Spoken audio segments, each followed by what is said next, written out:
stok kita aman sampai 10 bulan, hampir 11 bulan, 10,7 bulan, atau 324 hari. Dah siap? Terima kasih. Assalamualaikum warahmatullahi wabarakatuh. Shalom, Om Swastiastu, Namo Buddhaya, salam kebajikan. Sengaja kami hari ini menyampaikan beberapa hal tentang perkembangan situasi dunia, Indonesia, dan khususnya pangan, hubungannya dengan pangan. Kita sudah tahu bahwa terjadi perang antara Iran dengan Israel. Kita hubungkan kondisi pangan yang ada sekarang. Alhamdulillah setelah kami menghitung kekuatan pangan kita dengan kondisi geopolitik yang memanas, pangan kita, cadangan kita sampai dengan hari ini itu tersedia sampai dengan 324 hari cadangan pangan kita. Mulai dari cadangan bulog itu 3,7, kemudian di Horeca 12 juta lebih, jadi 3,7, kemudian standing crop juga 10-11 juta, totalnya bisa bertahan 324 hari. Dan bukan bahwa 324 hari stop, dan kita produksi terus menerus tiap bulan 2,6 juta sampai 5,7 juta ton. Range-nya antara minimal 2,6 juta sampai 5,7 juta ton. Jadi insya Allah pangan aman. Jadi ada dua kita hadapi, kondisi geopolitik memanas dan pengumuman BMKG ada kekeringan. Ini dua-dua harus kita jawab. Kita ada pengalaman menghadapi El Nino yang paling keras. Ini kan El Nino nanti bulan 4. El Nino kita hadapi yang paling dahsyat 2023, alhamdulillah kita bisa lolos. Dari rencana impor waktu itu 10 juta, kami ikut ratas, alhamdulillah kita bisa redam hanya 3 juta lebih. Tapi ke depan, insya Allah tahun ini, mudah-mudahan tidak ada aral melintang, stok kita aman sampai 10 bulan, hampir 11 bulan, 10,7 bulan, atau 324 hari bertahan.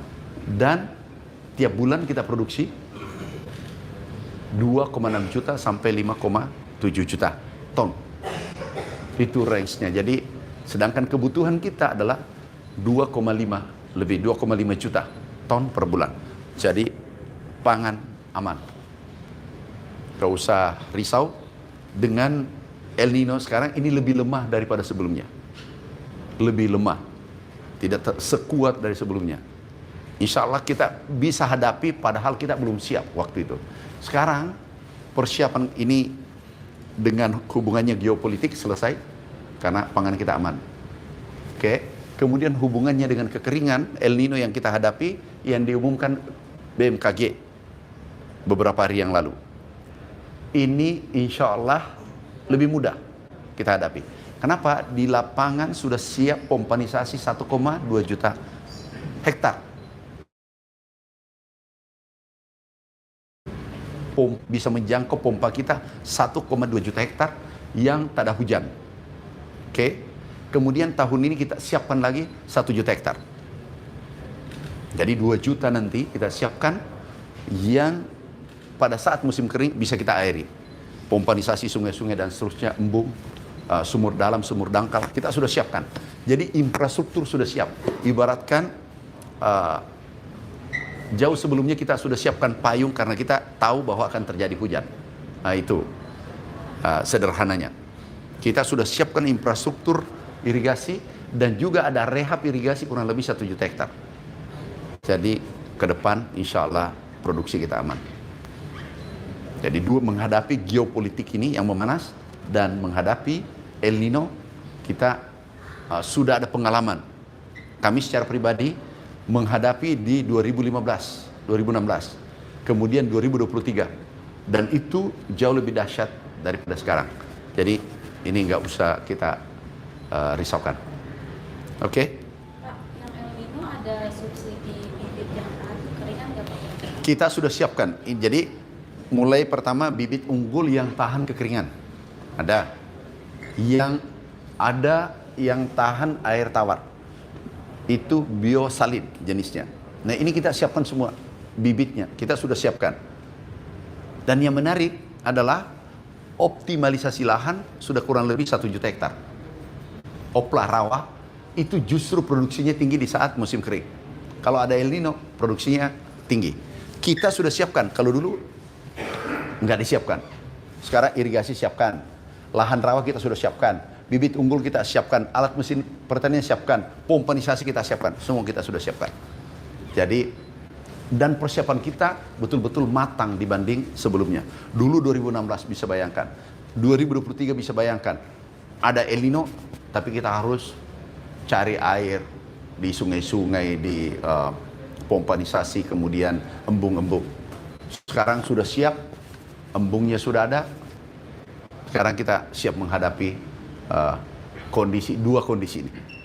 Dan itu luar biasanya Presiden kita, Bapak Presiden, pada saat beliau pertama menjabat, langsung mengatakan siapkan infrastruktur pangan dengan baik. Pupuk juga turun 20%. Ini bisa memotivasi untuk tanam petani kita. Harga pupuk kan turun, jumlahnya bertambah. Ini juga sarana produksi bisa menambah. Jadi pupuknya aman, bibitnya aman, alat mesin pertanian aman, irigasinya aman. Ini kita sudah siapkan lebih awal. Dan juga saya tambahkan, sekarang stok kita 3,76 juta ton. Hari ini tertinggi sepanjang sejarah di bulan Maret dengan bulan yang sama. Paham maksudku? Tertinggi hari ini, kemungkinannya 2 bulan ke depan minimal, bukan maksimal, 5 juta ton. Itu tidak pernah terjadi dalam sejarah Republik Indonesia. Pak, kalau pangan tadi yang aman sampai 300 hari itu pangan apa?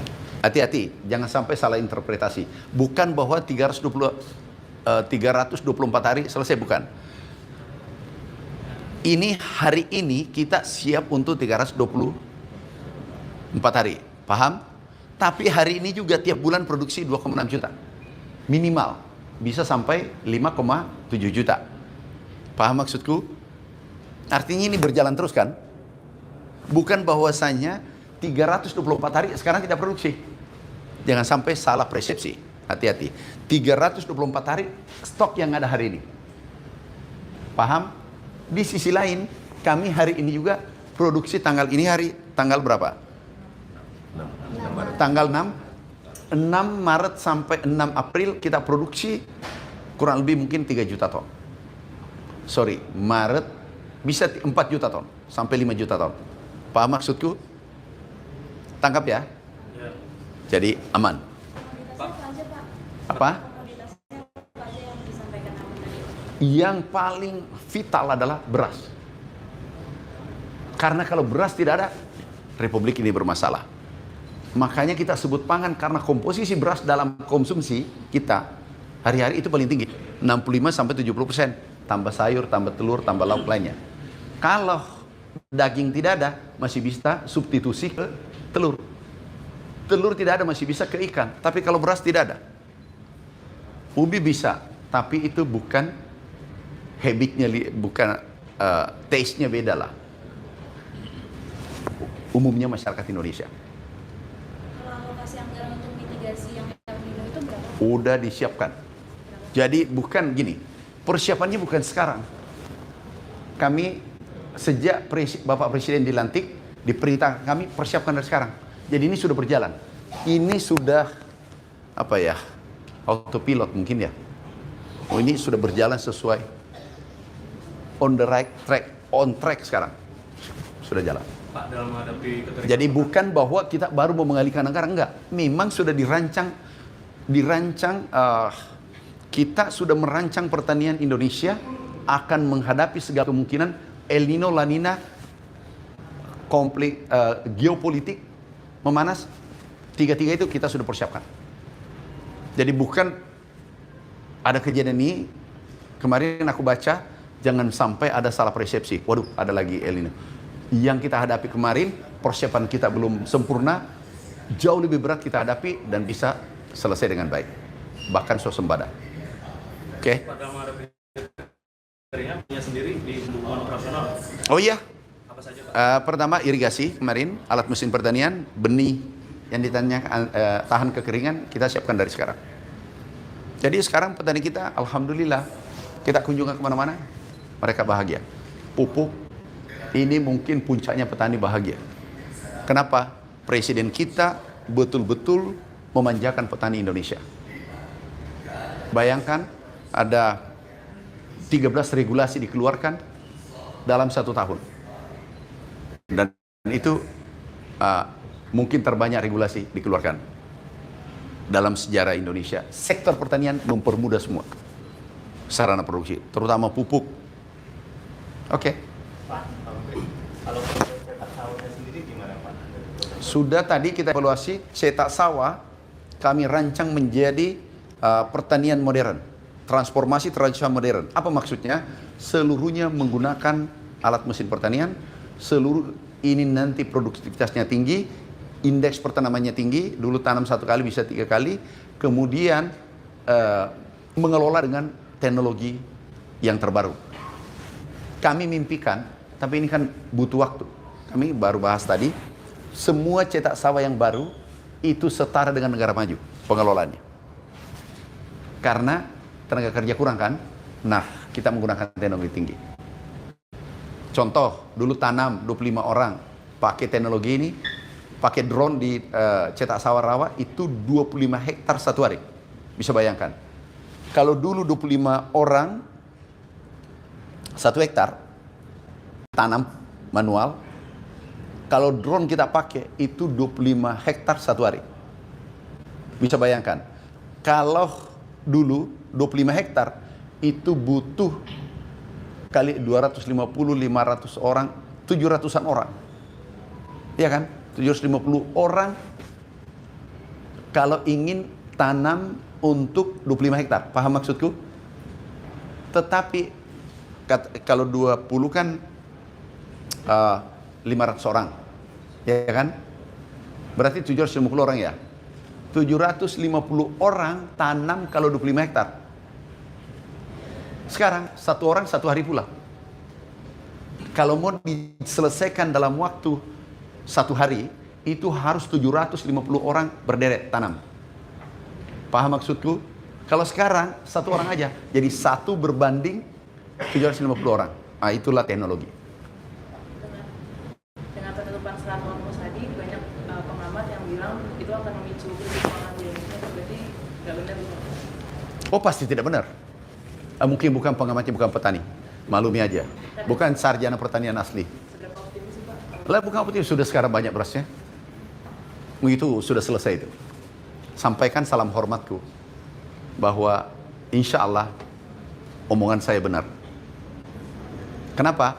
Barangnya sudah ada, kita sudah terlatih menghadapi. Dan beras tidak impor. Jadi nggak berhubungan.